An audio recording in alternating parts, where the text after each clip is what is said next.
الحمد لله رب العالمين والصلاة والسلام على أشرف الأنبياء والمرسلين وعلى آله وأصحابه أجمعين.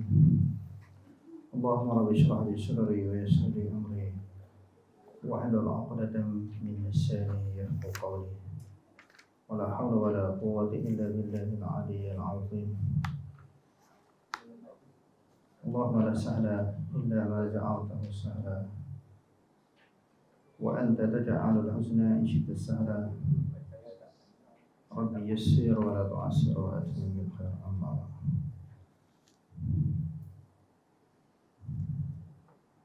Surah 57. Wasunnatu tufassirul Qur'ana wa hiya dalailul Qur'an wa laysa fi sunnati qiyasun. As-sunnah adalah penelas Al-Quran, yaitu petunjuk-petunjuk dalam Al-Quran. Jadi peranan sunnah Nabi SAW adalah mentafsirkan apa yang ada di dalam Al-Quran, menghuraikan, mensyarahkan, menerangkan, memahamkan apa maksud Al-Quran.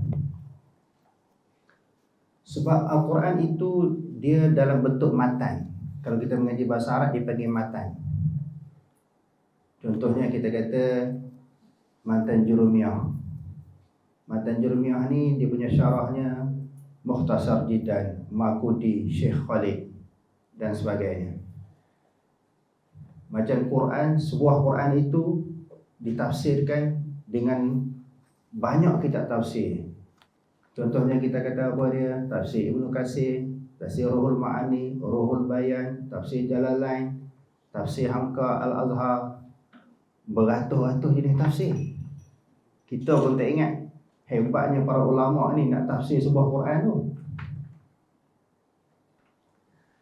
Jadi peranan sunnah Nabi SAW ini, oleh kerana Quran itu dalam bentuk matan, lalu disyarahkan bagaimana cara nak fahamnya. Sebab itu kalau kita berpegang teguh dengan Quran semata-mata, kita tidak boleh beramal. Dan tak betul pun pegangan kita. Sebab itu banyak dalil daripada ayat-ayat Al-Quran. Ati'ullaha wa ati'ur rasulah. Taatlah kepada Allah, yakni dengan mematuhi perintah Allah dan merujuk Al-Quran. Dan juga Rasul. Maknanya daripada hadis Nabi SAW, taat kepada Rasul maknanya dengan berpegang teguh kepada hadis. Fa in tanaza'tum fi syai'in farudduhu ila Allah war Rasul. Jika kamu berbeza pendapat di antara satu sama lain, kembali kepada Allah dan juga kembali kepada Rasul. Sebagaimana pentingnya Al-Quran sebagai tempat kembali, rujukan dan juga ambilan, begitu juga tidak kurang pentingnya kita kembali kepada sunnah Nabi. Semata-mata dengan kita berpegang teguh dengan Al-Quran tanpa kepada tafsiran huraian daripada hadis Nabi, kita tak faham Al-Quran. Dan kita tak boleh beramal pun dengan ajaran yang diperintahkan oleh Allah.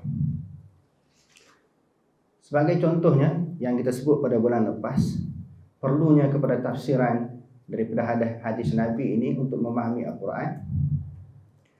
Allah Subhanahu wa taala sebut ayat 6 surah Al-Maidah.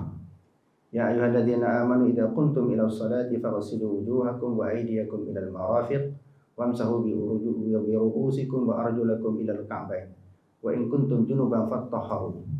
Wahai orang-orang yang beriman, jika kamu nak menunaikan sembahyang, hendaklah kamu basuh muka kamu, tangan kamu sampai ke siku, sapulah kepala kamu, dan juga kaki kamu sampai buku lali.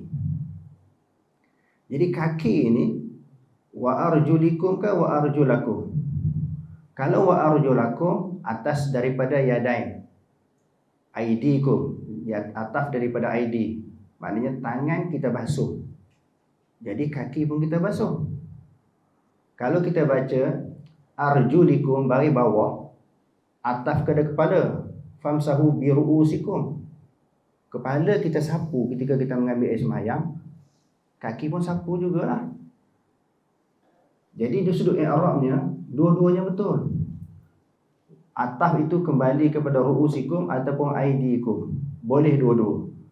Jadi sebab itu orang Syiah dia pakai sapu je. Bila ambil semayang kepada kaki ini, dia buat macam mashu ala khufain. Sapu di atas dua khuf. Okey, bila orang berhujah berdasarkan Quran, ayat itu boleh kembali kepada dua keadaan, dua tempat, kepala ataupun tangan. Inilah peranannya hadis Nabi. Bagaimana cara Nabi SAW berwudu. Sampai dekat kaki ini, adakah Nabi dia sapu ataupun dia basuh?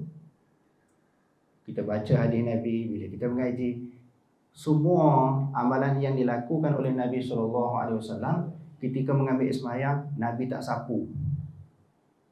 Kecuali dalam bab, kita kata tadi bab tayamum ataupun mashu ala khufain, sapu di atas dua khuf. Kalau ambil sembahyang biasa, mesti Nabi basuh. Dan kita jumpa pula hadis-hadis Nabi, di antaranya hadis yang diriwayatkan oleh Imam Bukhari, Imam Muslim. Nabi SAW bersabda, wailul lil aqabi minan nar. Celakalah ataupun neraka wail bagi orang yang tidak meratakan basuhan kepada tumitnya. Kalau dalam keadaan sahabat ini di dalam suatu musafir, mereka kelang kabut nak bertakbir sembahyang berjamaah bersama dengan Nabi. Dalam keadaan kelang kabut tu, ambil sembahyang lebih kurang je. Orang kata cincai-cincai, kaki ni dibasuh lebih kurang. Nabi nampak daripada jauh, kelipan kaki mereka itu ada yang tak kena air. Nabi kata celakalah ataupun neraka lah orang yang tidak meratakan tumit dia dengan air. Maknanya kalau basuh sekalipun kadang-kadang tak rata, macam mana sapu?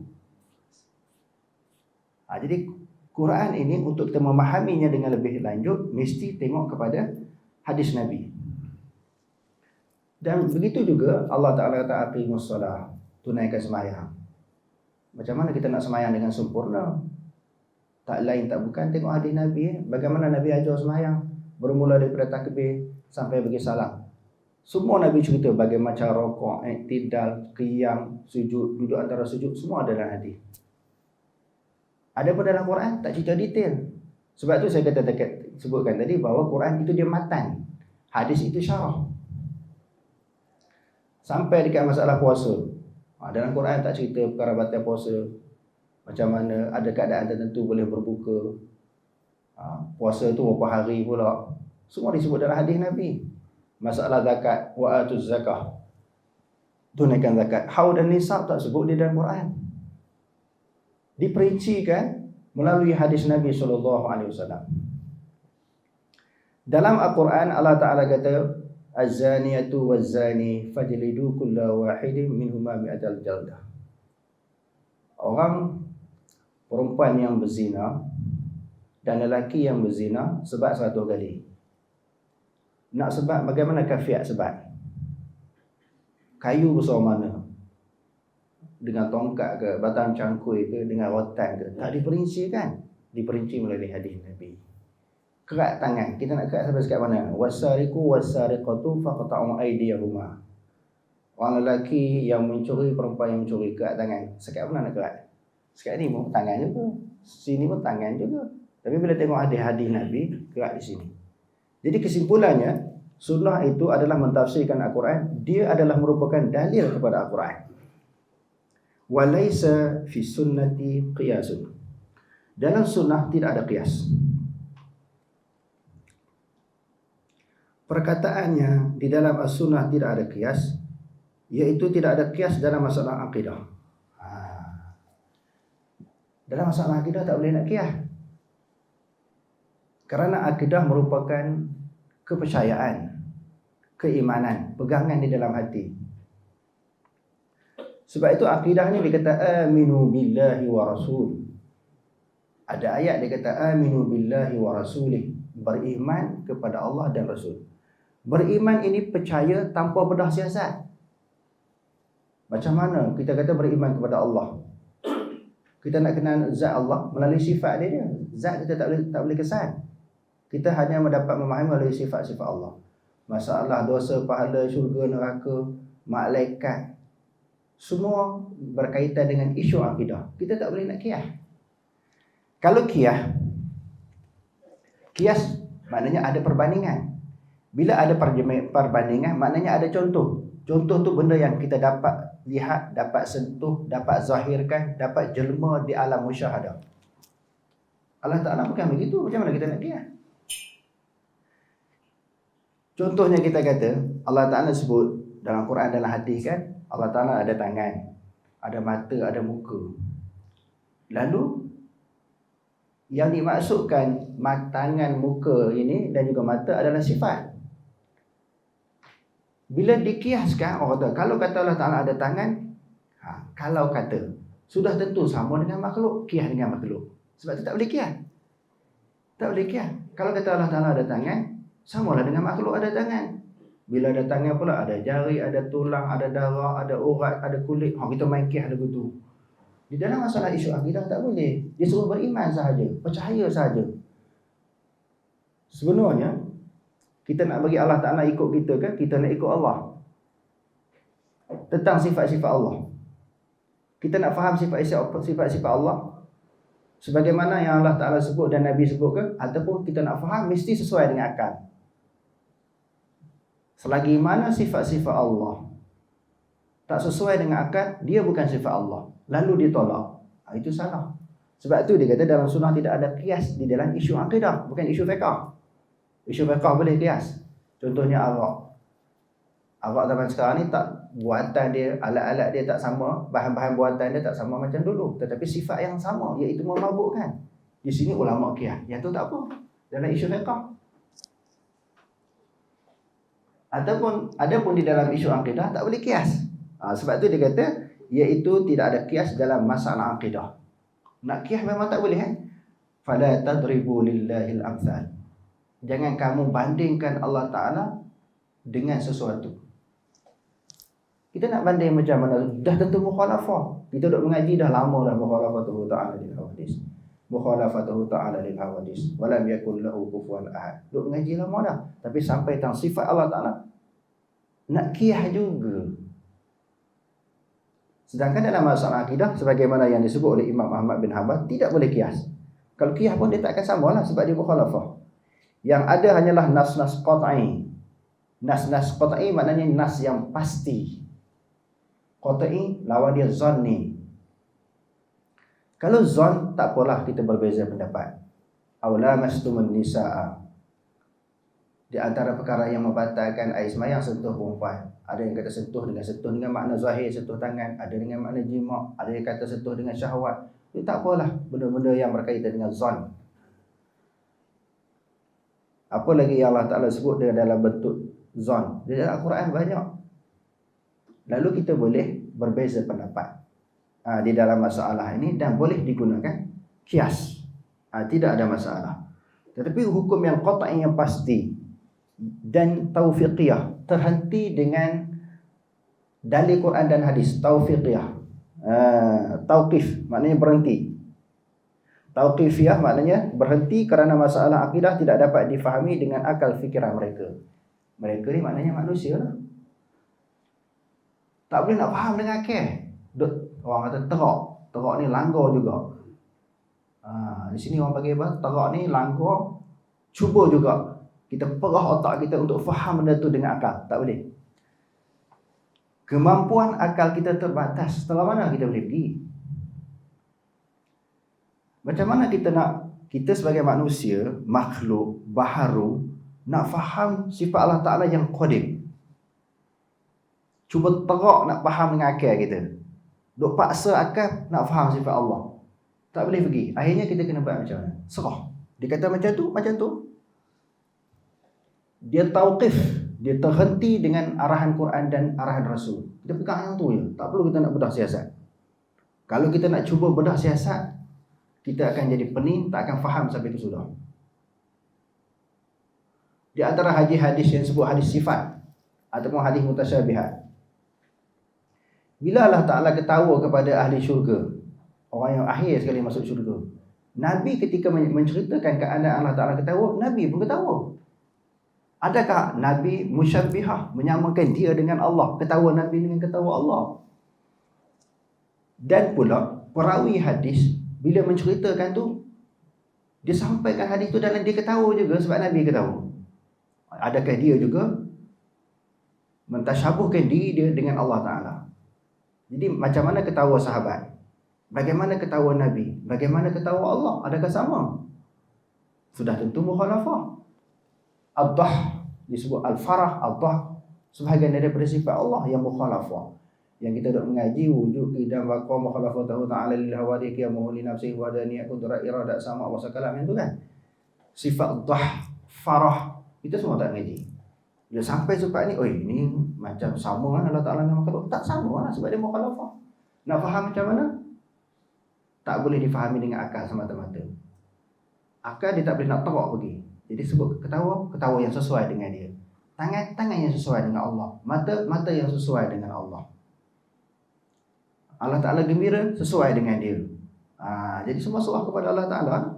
Sebab tu dia kata dalam bentuk tauqifiyah. Kerana masalah akidah tidak dapat difahami dengan akal fikiran mereka.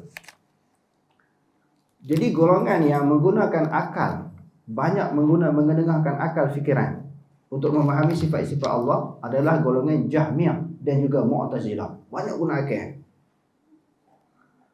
Selagi mana ayat-ayat Quran dan juga hadis-hadis itu tak sesuai dengan akal mereka, mereka akan takwil. Apa makna takwil? Palingkan daripada makna asal. Tak boleh pegang zahir. Kalau pegang zahir, macam menyerupakan Allah dengan baharu. Itu andaian mereka. Sedangkan akidah bab mengenal Allah, sifat-sifat Allah dipegang oleh Nabi terlebih dahulu dan juga para sahabat. Begitulah Nabi pegang, begitulah para sahabat pegang. Mereka tanpa takwil, tidak memalingkan daripada makna asal. Apa yang disebut kata ketawa, ketawa. Mata, tangan. Serah kepada Allah Ta'ala yang mengetahui. Maknanya terima sifat tangan. Apa yang mereka tafwidkan itu apa dia? Tafwidkan kafiat. Bukan makna tangan tahu. Tangan, mata, Allah Ta'ala ketawa tahu. Tapi kafiat macam mana? Kafiat itu serah kepada Allah. Sebab itu Allah Subhanahu Wa Ta'ala saja yang mengetahui. Ramai juga daripada kalangan manusia gagal memahami ucapan Imam Malik. Imam Malik bila dia tengah mengajar tu, ada seorang lelaki tanya dia kan, kaifa istawa? Soalan yang dikemukakan kepada Imam Malik kaifiat istiwa, bukan makna istiwa. Cuba tuan-tuan tengok balik, buka lah buku-buku, kitab-kitab. Seorang lelaki yang ada di dalam majlis Imam Malik, dia tanya ma makna istawa ataupun kaifa istawa. Dia tanya tentang kaifiat, bukan makna. Yang orang tak faham makna istawa, salaf ni tak tahu, pejam mata. Salaf tahu makna istawa, makna tangan salaf tahu, tak tahu kaifiat. Sebab itu soalan yang dikemukakan kepada Imam Malik kaifa istawa, bukan ma makna istawa. Bukan makna, tapi kaifiat. Yang seterusnya, wala tadribu laha al-amsal wala tudraku bil uqul wala al-ahwa innama hiya al-itba' wa tarkul hawa.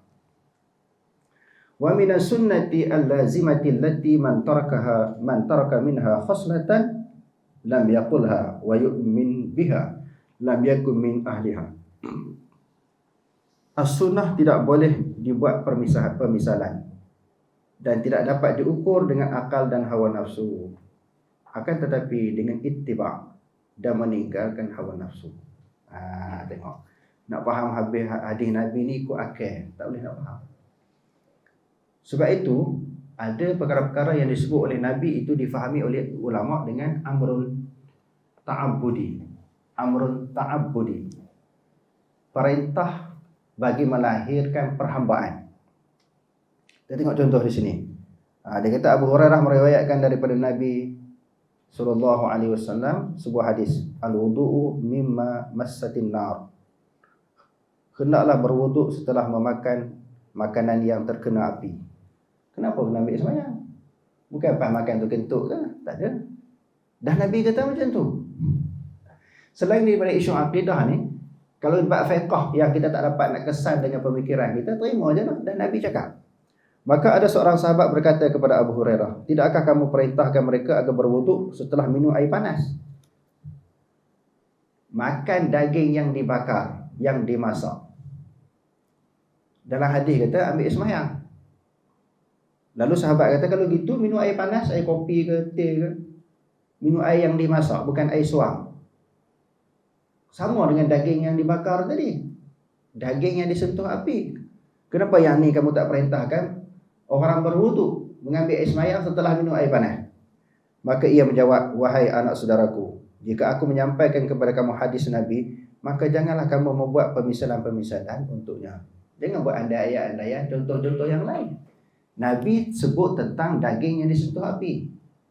Nabi tidak menyebut air yang disentuh api. Tak boleh buat contoh, tak boleh buat misal. Isnadnya hasan sesuai dengan syarat Imam Muslim, diriwayatkan oleh Imam Tirmizi. Hadis yang ke-79 dihasankan oleh Syekh kami Syekh Albani di dalam kitab Sahih At-Tirmizi.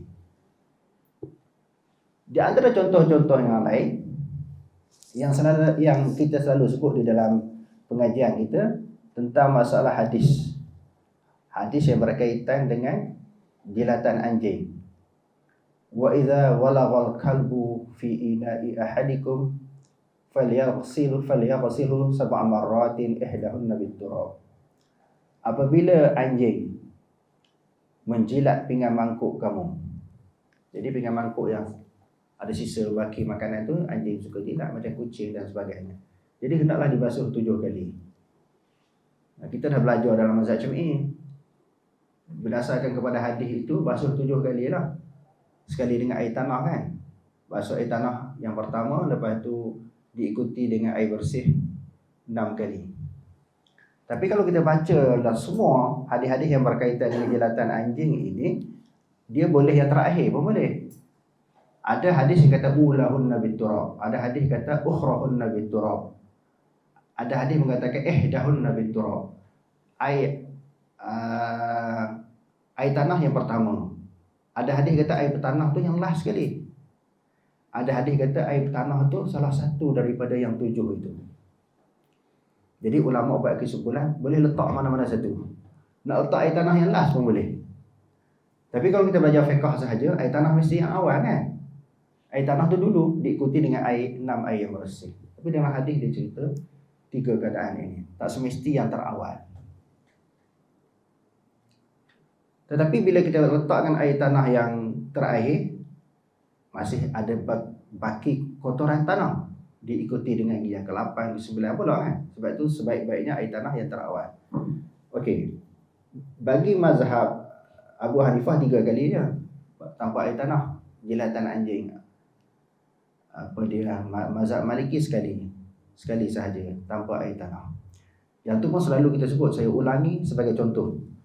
Bagi Imam Malik, kenapa basuh sekali dia panggil amrun ta'budi. Suruh basuh 7 kali itu bukan mesti, hanya untuk melahirkan sikap perhambaan kepada Allah. Allah Ta'ala katakan suruh macam tu, macam tu. Nabi kata macam tu, macam tu. Jadi jangan duk tanya alasan. Macam yang ni tak perlu tanya kenapa daging yang disentuh oleh api itu kena berwuduk. Dan Nabi kata macam tu, buat aja lah. Begitu juga hadis yang berkaitan dengan makan daging unta kan. Nabi kata siapa-siapa yang makan daging unta kenalah dia berwuduk. Jadi bagi mazhab Imam Ahmad bin Hanbal wajib wuduk, batal sembahyang walaupun tak terkentut lepas makan daging unta. Jadi kalau kita tak biasa main dengan hadis ni, duk main dengan fiqh sahaja, kita akan jadi muskil. Yang kita tahu batal sembahyang ni apa dia terkentut, keluar salah satu daripada kubur dan dubur, bersentuhan lelaki perempuan, nak tu batal kan. Jadi kalau kita tengok dalam hadis bukan yang tu saja. Cuma ulama-ulama hadis juga dan ulama-ulama fiqh tafsir. Maksud ambil sembahyang di situ apa dia maksud? Maksud ambil sembahyang. Dia kata sebahagian ulama kata wuduk di situ dengan makna istilahan. Wuduk istilah ni makna apa dia? Wuduk macam kita ambil sembahyang biasa tu lah. Bermula di basuh tangan, basuh muka, tangan, kepala, kaki. Wuduk dia macam di sudut istilah. Sebahagian ulama faham wuduk di situ adalah wuduk lughatan, di sudut bahasa kumur, lepas tu basuh tangan lepas makan daging unta ataupun selepas makan daging yang disentuh oleh api. Itu tafsirannya. Wuduk juga macam kita sembahyang pun dia ada sembahyang di sudut lughatan wa istilahan. Berwuduk pun sama juga kedudukan dia. Jadi di sini kalau aku baca sesuatu hadis Abu Hurairah kata, jangan kamu buat contoh-contoh yang lain. Terima sahaja. Di dalam hadis Abu Hurairah lainnya disebutkan ada dua orang wanita daripada Huzail saling berkelahi. Salah satunya melempar yang lain. Salah satunya baling sesuatu objek kepada yang lain. Maka ia pun membunuhnya. Dan apa yang ada di dalam perut janin, maka Nabi memutuskan bahawa denda bayaran pembunuh untuk ahli waris yang terbunuh janinnya, maka anak tu pun kena denda kerana kematiannya. Bukan kata ibu sahaja yang mati.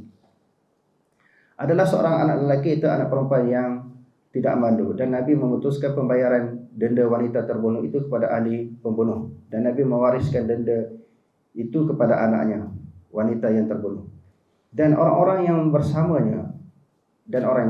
Maka Hamal bin Nabirah Al-Huzali berkata, wahai Rasulullah, bagaimanakah orang yang belum boleh minum, makan, anak dalam kandungan itu mati, kenapa nak kena denda juga?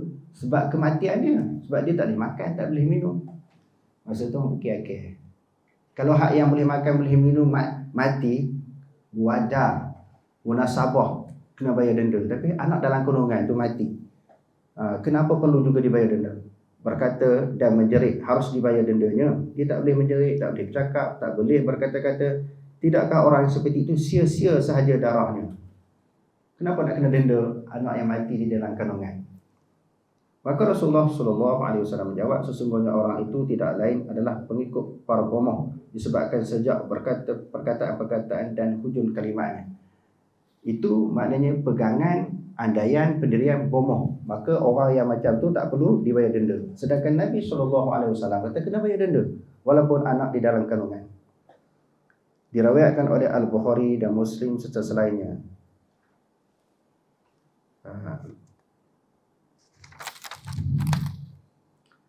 Okey, kita tengok yang seterusnya. Al-imanu bil qadri khairihi wa syarrihi wa tasdiq bil ahadits fihi wal imanu biha la yuqalu lima wala kaifa, innama huwa at-tasdiqu biha wal imanu biha, wa man lam ya'rif tafsir al-hadithi wa yablughu aqluhu faqad kufiya dhalika wa uhkima lahu fa alayhi al-imanu wat taslimu lahu mislu hadits as-sadiq al-masduq. Iman kepada takdir. Takdir ni maknanya ketentuan. Ketentuan yang telah diputuskan oleh Allah Subhanahu wa taala, yang baik dan buruk. Maka takdir itu ada keputusan, ketentuan baik kepada seseorang manusia. Manusia ni termasuklah kita sendiri. Kadang-kadang takdir, ketentuan Allah tu benda yang buruk, benda yang kita tak suka. Jadi wajib kita percaya, wajib kita terima keputusan Allah. Perjalanan hidup kita di atas dunia ni ditentu oleh Allah. Baik buruk, susah, musibah, malapetaka, kemalangan, aksiden, lapar, kenyang, dahaga, semua Allah Ta'ala takdir. Biasanya manusia ni dia redha dengan keputusan-keputusan daripada Allah yang berbentuk benda yang baik. Benda yang baik, senang, duit banyak, tubuh badan sihat, dia redha. Semua keputusan takdir Allah, benda-benda yang baik atas dia, semua dia suka. Tetapi kita sendiri, manusia dan termasuk kita sendiri, bila Allah Ta'ala tentukan benda yang tak baik, demam, sakit, malapetaka, musibah, kehilangan harta benda yang kita sayang, masa tu mari tak setuju dengan keputusan Allah. Kenapa Allah Ta'ala buat macam ni? Kenapa macam ni? Asyik aku je kena. Orang lain nampak senang-lenang je. Aku ni lepas satu-satu, ada je musibah dan bala daripada Allah. Kita tak puas hati dengan keputusan Allah. Zaid puas hati tak? Kalau Allah Ta'ala takdirkan susah, duk boleh makan nasi Arab, pergi restoran Jepun, makan doyan kulit hitam, duri hitam, puas hati, seronok. Takdir benda yang baik. Kalau hilang motor macam mana? Orang sorok motor kita, hilang motor. Allah, boleh redha? Kena redha semua. Kita redha ketika kita sihat, kita senang. Kalau jadi macam ni, insya-Allah redha. Tiba-tiba Allah Ta'ala bagi sungguh, nak tengok betul tak apa yang kita cakap. Mario, Aduk mengaji akidah hari pun mari. Macam mana Allah Ta'ala ni tak ingat kat aku? Kita pun kurang ingat Allah. Allah Ta'ala tak redha ke dengan aku? Allah Ta'ala benci ke dengan aku? Padahalnya tak semesti orang yang Allah Ta'ala datang musibah Allah Ta'ala benci. Kadang-kadang paling Allah Ta'ala sayang lagi dia bagi. Tengok para Nabi kan, dalam Quran dan hadis, Nabi-Nabi lagi kuat keimanan, pegangan, kepercayaan, hubungan dengan Allah, lagi dia kena musibah. Sebab Allah Ta'ala sayang. Bila kita banyak kena musibah, malapetaka, apa yang kita buat? Doa. Saja-saja kurang doa, kurang ingat, kurang zikir, kurang baca Quran. Jadi Allah Ta'ala sayang. Sama ada dia bagi kita sehat, dia suruh kita bersyukur. Bagi duit banyak, senang syukur. Bila bagi susah, nak suruh kita banyak mengadu. Kita ni kurang merayu kepada Allah. Bila senang, Allah Ta'ala tak perlu. Seolah-olah begitu, tak berhajat dengan Allah. Allah Ta'ala ni dia sayang kepada semua orang. Itu ada istilah Allah Ta'ala sayang kita. Memang Allah Ta'ala sayang. Tujuannya kalau dia bagi sakit pun nak suruh ingat. Dia bagi susah pun nak suruh ingat. Dia bagi kaya pun nak suruh ingat. Wa balawnahum bil hasanati was sayyi'at la'allahum yarji'un. Kami balakan mereka itu dengan kesenangan dan kesusahan untuk mereka kembali. Semua ni Allah Ta'ala bagi apa-apa suruh ingat kat dia. Dijadikan qada qadar tu nak bagi kita yakin itu semua keputusan Allah. Kita ni pelakon je, bukan pengarah. Pengarah suruh buat apa kena ikut. Allah Ta'ala dah tetap lagu tu. Semua kena serah kepada Allah. Duduk mengaji akidah ni, kita nak pujuk hati kita supaya redha, puas hati, setuju dengan apa yang diputuskan oleh Allah. Buatlah macam mana pun aku redha, aku hamba. Jangan kita mempertikaikan keputusan-keputusan Allah. Tadi kita bincang tentang sifat Allah, mesti nak kena sesuai dengan otak, tak boleh. Kita mesti nak suruh Allah Ta'ala ikut kita, tak boleh. Sekarang ni kita kena ikut Allah. Apa yang diputuskan oleh Allah, itulah yang kita kena terima. Dia kata di sini, apa dia? Beriman maknanya percaya. Qada buruk dan qada yang tidak baik. Membenarkan hadis ini tentang masalah ini. Jadi hadis-hadis yang berkaitan dengan qada kita kena terima. Beriman kepadanya, tidak mengatakan mengapa. Tak boleh tanya mengapa begini, kenapa begitu. Bila datang Quran hadis, tidak layak kita menggunakan mengapa, kenapa, tak boleh. Kenapa Allah Ta'ala wajibkan sembahyang 5 waktu, kenapa tak 10 waktu? Subuh kenapa 2 rakaat? Biarlah 10 rakaat. Masa tu kita segur nak kena tikai. Kenapa Allah Ta'ala mewajibkan puasa bulan Ramadan, kenapa tak bulan-bulan yang lain? Ar-Rahmanu ala arsy istawa. Kenapa Allah Ta'ala kata dia atas arah, tak sesuai ni? Istawa dengan makna istawa baru sesuai. Dia mesti nak kena otak dia. Quran ikut kepala otak. Ni ayat ni kasar sikit ni. Dan layak pun Quran nak mesti ikut kepala otak dia, bukan dia ikut Quran hadis. Cukup bahaya pemikiran Mu'tazilah dan juga Jahmiyah. Pemikiran ini sampai dulu sehingga sekarang ada. Mesti Quran hadis ikut kepala otak dia, bukan dia nak ikut Quran hadis. Lalu bila tak sesuai dengan pemikiran hawa nafsu, dia akan takwil, dia akan adjust supaya sesuai. Jadi mana boleh macam tu? Kita yang kena akur dalil-dalil daripada Quran dan hadis. Akan tetapi kita hanya membenarkan, maknanya mempercayai dan beriman dengannya. Sesiapa yang tidak mengetahui pentafsiran satu hadis dan tidak dapat dicapai oleh akalnya, sesungguhnya hal tersebut tetap cukup dan sempurna atasnya, tidak perlu berdalam-dalam lagi. Maka wajib baginya beriman, tunduk patuh kepadanya, patuh dalamnya, dalam menerimanya, seperti hadis As-Sadiqul Masduq. Sadiqul Masduq yang kita baca di dalam hadis 40 tu kan, hadis berkaitan dengan qada. Terima aja. Benda yang kita kena jelas dan kita faham, memang bukan semua dalil daripada Quran dan hadis ini dapat faham dengan baik. Dengan bacaan kita, dengan penelitian kita tak faham. Kadang-kadang perlukan kepada rujukan tafsiran para ulama. Kalau macam ayat yang senang-senang, kita kata aqimus solah, Allah Ta'ala suruh sembahyang, faham, padahal lah. Kita tahu dah ayat tu suruh sembahyang. Nak faham lagi, kita kena mengaji lah cara sembahyang lagu mana, suruh puasa, zakat, haji dan sebagainya. Cuma jangan kita tolak. Contohnya, kalau ayat sembahyang, puasa, zakat, haji memang tak tolak. Tapi ayat-ayat yang berkaitan dengan ayat sifat, ayat mutasyabihat, kita terima dulu, jangan tolak dulu. Terima dulu. Sebab itu ayat Al-Quran, sebab itu hadis Nabi, hadis yang sahih. Macam Allah Ta'ala sebut masalah tangan, masalah masa, terima dulu. Tak faham lagi tak apa. Ini awal-awal bila tak sesuai dengan akal, awal-awal dah tolak. Bukan faham macam tu. Dia adjust supaya sesuai dengan akal dia.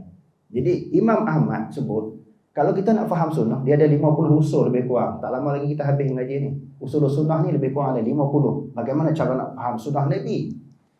Di antara cara nak fahamnya, terima dulu. Benda tu memang disebut oleh Allah, disebut oleh Nabi. Cuma untuk fahaman yang lebih lanjut, untuk tafsirannya kita mengaji lepas tu. Jangan terus kita tolak. Ini perangainya bila tak sesuai, ni Quran hadis ni tinggi. Sebab tu kena ikut dekat Tok Guru. Tok Guru ni dah faham dah. Tok Guru ni dah mengaji dah lumat dah dengan masalah dalil ni. Kita jangan pandai-pandai terus lompat naik ambil dalil Quran hadis. Terus ambil buah dulu, tak payah nak panjat daripada bawah.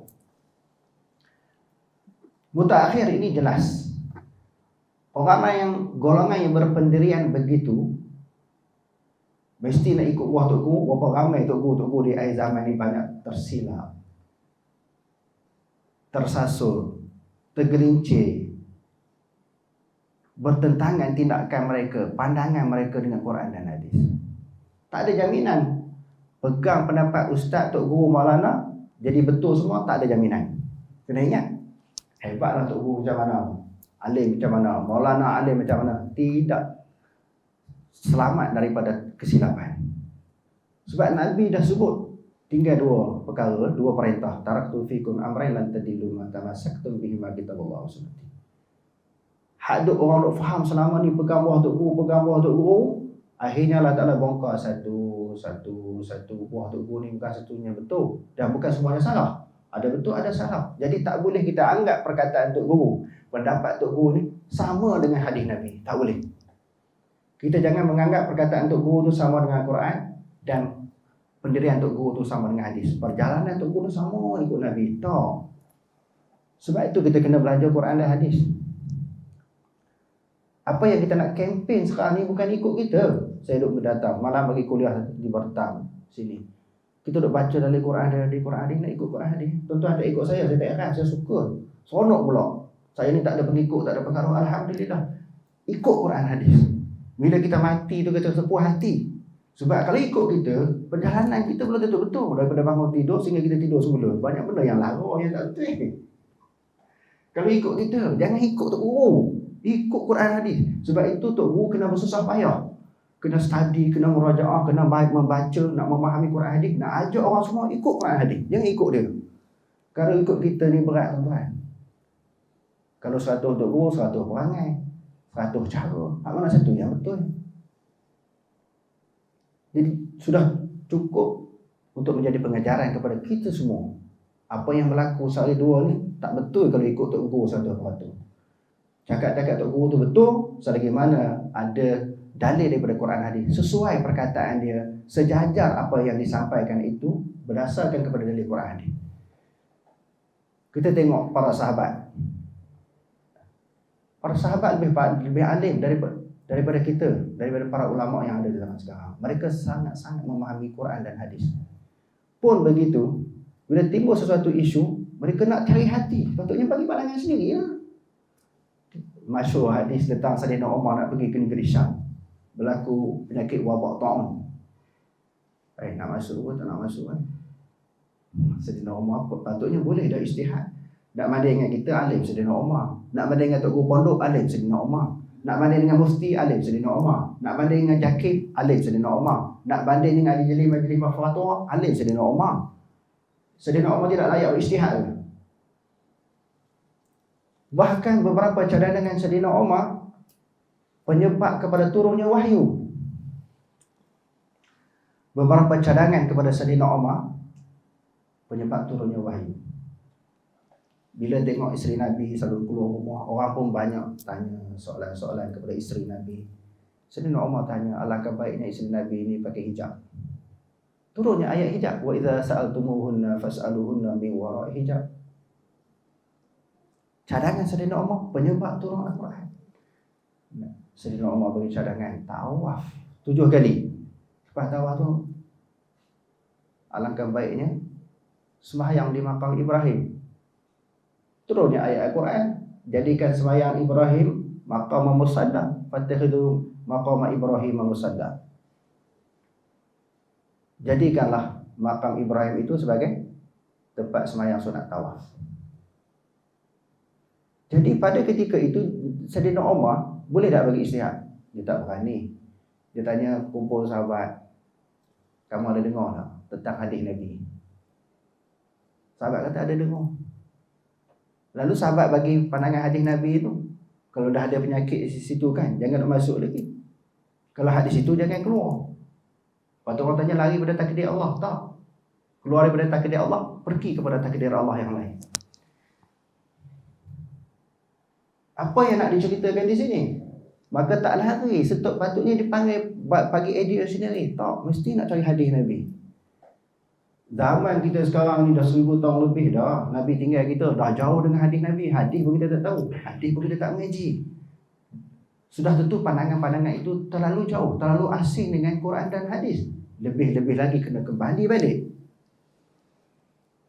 kena rojok balik, berusaha bersungguh-sungguh, berusaha untuk ajak diri kita, keluarga kita, masyarakat, umat seluruhnya kembali kepada Quran hadis.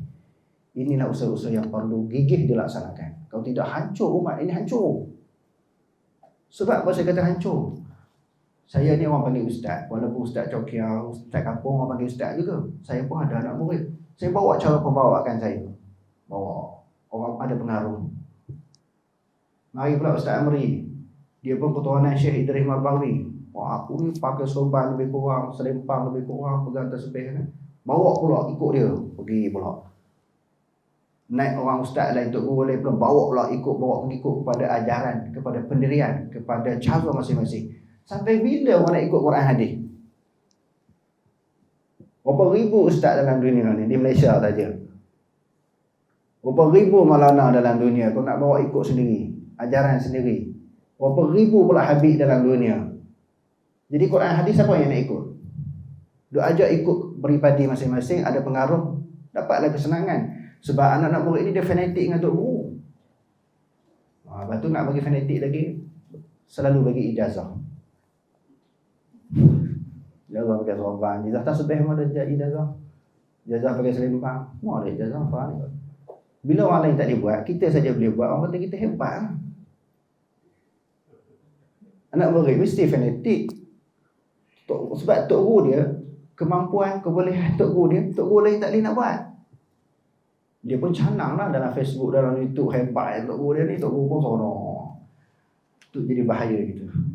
Kadang-kadang kita terlanjur, lari habis lah. Sebab anak murid duk sokong kita ni. Makin lama makin jauh. Sekarang ni kena berusaha gigih, giat. Kita kena berusaha menentang perkara-perkara ini. Dalam waktu yang sama, ajak orang, bukan ikut kita, ikut Quran dan hadis. Jangan rasa seronok orang ikut kita. Besok naya kita kalau kita buat tak betul. Sebab Nabi kata, wa man sanna sunnatan hasanatan falahu ajruha wa wajru man amila biha wa la yanqusu min ujurihim syai'a. Wa man sanna sunnatan sayyi'atan falahu wizruha wa wizru man amila biha wa la yanqusu min auzarihim syai'a. Siapa tunjuk benda yang baik, orang ikut, dia dapat pahala. Dia mati dah, dia dapat pahala. Sebaliknya, kalau dia ajar, dia tunjuk contoh, tunjuk kedua, tunjuk ikutan benda yang tak baik, memang dia seronok orang ikut ni. Dia dapat sesuatu imbuhan dunia, dia senang. Tetapi dia mati, seorang dia ikut cara dia. Dia mati dah, anak murid dia ikut hak dia ajar atas dunia ni. Benda-benda khurafat, benda yang tak betul ni, sampai ke mati dia dapat saham. Seronok kan macam tu?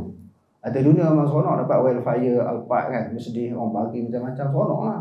Sebab kita berjaya memukau anak murid kita dengan benda-benda yang luar biasa, dengan benda-benda yang kita kata menarik perhatian orang. Bagi ijazah ni, orang seronok. Jadi apa akhirnya jadi kepada agama ini? Agama Islam tu jadi apa? Hancur habis.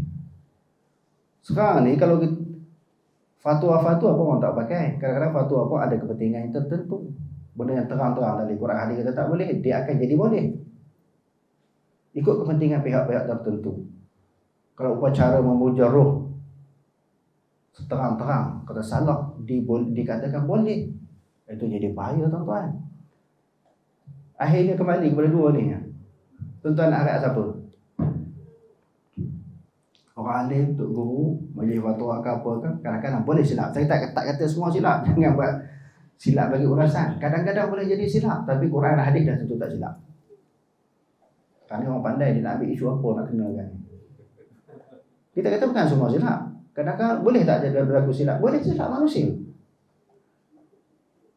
Pandangan manusia tu boleh silap.